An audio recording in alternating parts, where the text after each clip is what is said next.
ಅಗರ್ವಾಲ್ ಪುತ್ರ 49 ವರ್ಷದ ಅಗ್ನಿವೇಶ್ ಅಗರ್ವಾಲ್ ಅಕಾಲಿಕ ಮರಣಕ್ಕೆ ತುತ್ತಾಗಿದ್ದಾರೆ. ಅಗ್ನಿವೇಶ್ ಅಗರ್ವಾಲ್ ಅಮೆರಿಕದಲ್ಲಿ ಸ್ಕೈಯಿಂಗ್ ಮಾಡೋ ವೇಳೆ ಅಪಘಾತಕ್ಕೀಡಾಗಿದ್ರು. ನ್ಯೂಯಾರ್ಕ್ನ ಮೌಂಟ್ ಸಿನಾಯ್ ಆಸ್ಪತ್ರೆಯಲ್ಲಿ ಚಿಕಿತ್ಸೆ ಪಡೆದಿದ್ದ ಅಗ್ನಿವೇಶ್ ಬೇಗನೆ ಚೇತರಿಸಿಕೊಳ್ತಾ ಇದ್ರು. ಹೀಗಾಗಿ ಅಗ್ನಿವೇಶ್ ಅಪಾಯದಿಂದ ಪಾರಾಗಿದ್ದಾರೆ ಅಂತಲೇ ಭಾವಿಸಲಾಗಿತ್ತು. ಆದರೆ ವಿಧಿಯಾಟವೇ ಬೇರೆ ಆಗಿತ್ತು.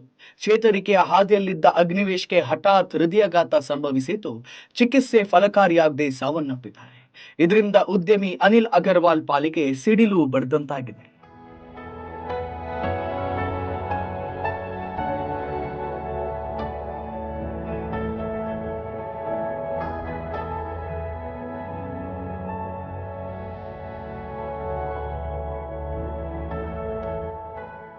ವೇದಾಂತ ರಿಸೋರ್ಸ್ನ ಲಿಮಿಟೆಡ್ನ ಅಧ್ಯಕ್ಷ ಅನಿಲ್ ಅಗರ್ವಾಲ್ ತಮ್ಮ ಜೀವನದ ಅತ್ಯಂತ ಕಠಿಣ ಸಮಯದಲ್ಲಿ ಮಹತ್ವದ ನಿರ್ಧಾರವೊಂದನ್ನು ಪ್ರಕಟಿಸಿದ್ದಾರೆ. ಅಮೆರಿಕದಲ್ಲಿ ತಮ್ಮ ಪುತ್ರ ಅಗ್ನಿವೇಶ್ ಅಗರ್ವಾಲ್ ಅಕಾಲಿಕ ಮರಣದ ನಂತರ ಅನಿಲ್ ಅಗರ್ವಾಲ್ ತಮ್ಮ ಒಟ್ಟು ಸಂಪತ್ತಿನ ಶೇಕಡ 75ಕ್ಕಿಂತ ಹೆಚ್ಚಿನ ಪಾಲನ್ನ ಸಮಾಜಕ್ಕೆ ದಾನ ಮಾಡೋದಾಗಿ ಘೋಷಣೆ ಮಾಡಿದ್ದಾರೆ.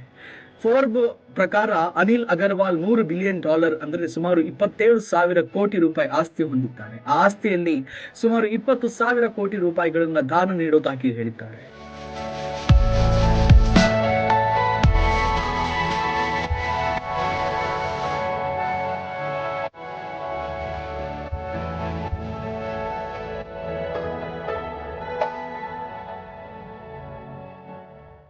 ಈ ಬಗ್ಗೆ ಭಾವುಕರಾಗಿ ಎಕ್ಸ್ ಖಾತೆಯಲ್ಲಿ ಬರೆದುಕೊಂಡಿರೋ ಅನಿಲ್ ಅಗರ್ವಾಲ್, ಇದು ತನ್ನ ಜೀವನದ ಅತ್ಯಂತ ಕತ್ತಲ ದಿನ.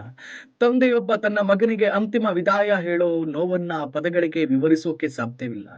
ತಂದೆಗಿಂತ ಮುಂಚೆ ಮಗ ಹೋಗಬಾರ್ದು, ಆದ್ರೆ ಆ ನಷ್ಟ ನಮಗೆ ದೊಡ್ಡ ಆಘಾತ ನೀಡಿದೆ ಅಂತ ತಮ್ಮ ನೋವನ್ನ ತೋಡ್ಕೊಂಡಿದ್ದಾರೆ. ಅಗ್ನಿವೇಶ್ ಸದಾ ಭಾರತದ ಅಭಿವೃದ್ಧಿಯ ಬಗ್ಗೆ ಕನಸು ಕಾಣ್ತಾ ಇದ್ರು ಅಂತ ಇದೇ ವೇಳೆ ಎಂದು ಅನಿಲ್ ಅಗರ್ವಾಲ್ ಸ್ಮರಿಸಿದ್ದಾರೆ.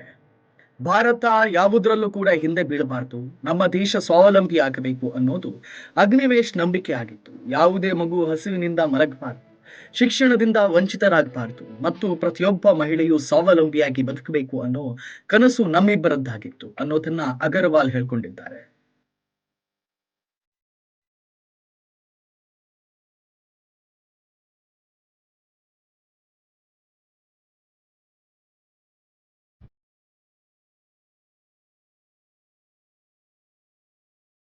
ಪುತ್ರ ಶೋಕಂ ನಿರಂತರಂ ಅನ್ನೋ ಮಾತಿದೆ. ತಾವು ಬದುಕಿದ್ದಾಗಲೇ ತಮ್ಮ ಪುತ್ರನನ್ನ ಕಳೆದುಕೊಂಡವರ ನೋವನ್ನ ವಿವರಿಸೋಕೆ ಸಾಧ್ಯವೇ ಇಲ್ಲ. ಅಂತಹ ತಂದೆ ತಾಯಿಗಳು ಕಳೆದುಕೊಂಡಿರೋ ತಮ್ಮ ಪುತ್ರನನ್ನ ಮರಳಿ ಪಡೆಯೋದು ಸಾಧ್ಯವಿಲ್ಲ. ಹಾಗಾಗಿ ಅವರು ಬದುಕಿರೋವರೆಗೂ ಆ ನೋವು ಅವರನ್ನ ಇಂಚು ಇಂಚಾಗಿ ಕೊಲ್ಲುತ್ತಲೇ ಇರುತ್ತೆ. ಈಗ ಬಹುಕೋಟಿ ಉದ್ಯಮಿ ಅನಿಲ್ ಅಗರ್ವಾಲ್ ವಿಷಯದಲ್ಲೂ ಕೂಡ ಹೀಗೆ ಆಗಿದೆ. ಈ ಕಾರಣಕ್ಕಾಗಿ ತಾವು ಗಳಿಸಿದ ಸಂಪತ್ತಿನಲ್ಲಿ 3/4 ಭಾಗವನ್ನ ಸಮಾಜಕ್ಕೆ ಹಿಂತಿರುಗಿಸುವುದಾಗಿ ಈ ಹಿಂದೆ ಮಗನಿಗೆ ಮಾತು ಕೊಟ್ಟಿದ್ದೆ. ಈಗ ಮಗನ ಅಗಾಲಿಕೆಯ ನಂತರ ತಾನು ಆ ಮಾತಿಗೆ ಬದ್ಧ ಎಂದಿರೋ ಅನಿಲ್ ಅಗರ್ವಾಲ್ ಇನ್ಮುಂದೆ ತಾವು ಇನ್ನೂ ಸರಳ ಜೀವನವನ್ನ ನಡೆಸೋದಾಗಿ ಘೋಷಿಸಿದ್ದಾರೆ.